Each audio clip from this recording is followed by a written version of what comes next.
Sa Pampanga naman nanuyo mga pambato ni PBBM, labas man sa Magic 12 na mga survey ang ilan sa kanila, hindi pa rin daw sila nawawala ng pag-asa. Yan ang agenda report ni Zandro Ochona.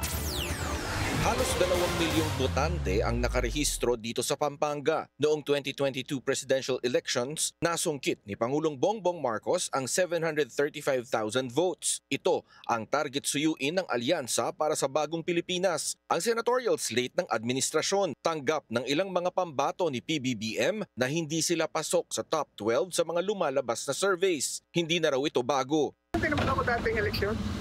Pero okay pa tayo. Okay pa tayo. You're not worried in any way? Hindi naman, worried ka rin. Depende sa survey. Meron survey, di ba na nandun? Meron survey na wala, di ba? Oo. So, trabaho muna ako. Trabaho mamayang hapon. So, mas concentrated ako. August 2024, nang umalis sa PDP laban ni dating Pangulong Duterte si Tolentino para sumama sa Partido Federal ng Pangulo. Ba't ba ako nawala ito? Sa policy differences sa China, gano'n, di ba? Balik tayo to sa... Can you maintain that, sir? Yes. What's good for the Philippines? Sir, ito may kinalaman sa national security. Hindi ko masabi. Basta importante sa buhay niyo. Si dating DILG Secretary Benhur Abalos, ipinagpasalamat ang paghahayag ng suporta ng mga Kapampangan. 3 linggo bago ang halalan, hindi pa rin siya pasok sa mga survey. Malaking bagay ito because these are things that you do not see on the surveys. These are the local support on the ground na basta endorse ka ng mga governor, ng mga mayors. Of course, kasama ka sa ballot, sample ballot nila. No, malaking bagay ito.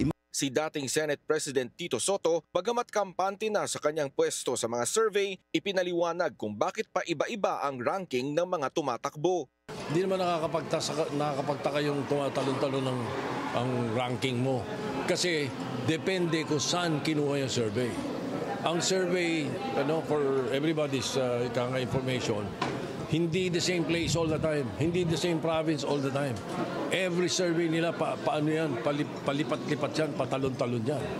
They don't stick to one province. Kasalukuyang nasa ikalawang pwesto ang veteran broadcaster na si Erwin Tulfo kumpara noong mga nakaraang buwan na siya ang nangunguna sa mga survey. Aminado siyang apektado rin sila sa mga nangyayari sa bansa.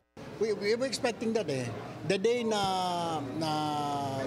FPRRD was sent to The Hague, na-anticipate ko na yun that this is going to happen. So we braced ourselves. Mabuti nga, at least, ganun lang nangyari. Pero ngayon, medyo umaangat na kahit paano, medyo humuhupa na. Sa huling 3 linggo bago maghalalan, kanya-kanyang diskarte ang mga kandidato para masungkit ang inaasam na posisyon at malaking tulong para suyuin ang mga botante ang endorso mula sa lokal na mga opisyal. Para sa agenda, Zandro Ochona, Billionario News Channel.